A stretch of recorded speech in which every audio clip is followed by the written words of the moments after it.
Chapter 16. Burning Down the House. The summer dragged on. It seemed even longer because little Eddie's mom would not allow him and his brothers to spend all day in front of the TV. She said it would turn their minds to jello, so they looked for other ways to keep busy. The boys usually looked to little Eddie, and he didn't want to let them down. He had a plan. "Hey, guys, we could go out back and dig some deep trenches. Then we could lay boards across the top and put the dirt back on. If each one works on his section, we could connect them and make an underground network of tunnels. We could widen some to be sleeping chambers with holes for candles in the walls. Why, we could disappear for weeks." Off they ran to the tool shed, and in no time, shovelfuls of dirt were flying through the air. They dug steadily through the heat of the afternoon, and by nightfall, they'd opened up the hillside 4 or 5 feet. The blisters on their hands gave them a satisfied feeling of accomplishment. They were sure that by the next evening, they'd be sleeping underground. But the next morning, they hit bedrock. It was one of those moments of crushing disappointment that come to everyone. It just hits harder when you're only in elementary school. Little Eddie looked around at his crestfallen siblings and felt their frustration. He suspected they were beginning to doubt his leadership.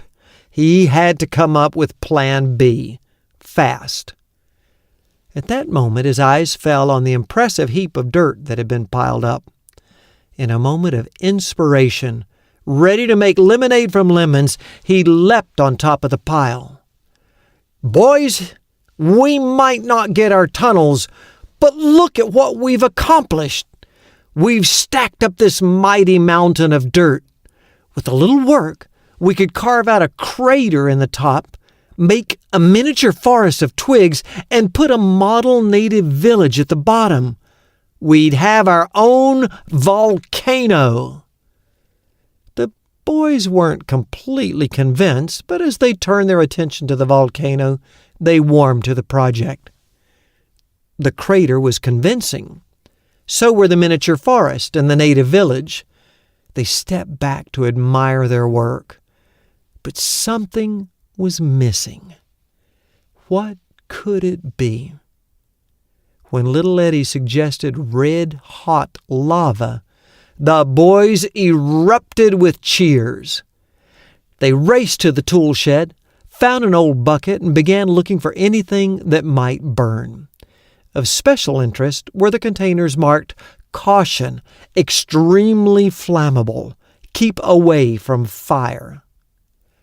They were thrilled to find a bottle of purple art goop their mother used to create artificial flowers. It would add just the desired effect, but they wanted more. It was then Scotty recalled the chemistry set he'd received for Christmas. It was up in the attic. Without hesitating, the boys dashed inside, through the kitchen, and up the narrow back stairs to the attic. They examined each small vial of chemicals, choosing only the ones that would burn, and poured their contents into a test tube. For want of a Bunsen burner, they lit a candle, placed it in a Dixie cup, and began to heat the test tube. When it was bubbling properly, they dumped its contents into the bucket and ran down the stairs and out the door. They poured the mixture into the crater and stepped back. Eddie struck a match and tossed it in. Ka-foom! The earth shook as a blast of flame rose 6 feet into the air. The miniature village trembled, smoke rolled, and in a final burst of glory, the purple art goop began to boil and rolled over the lip of the crater, setting the tiny forest on fire. It was sensational, and the boys reveled in their triumph.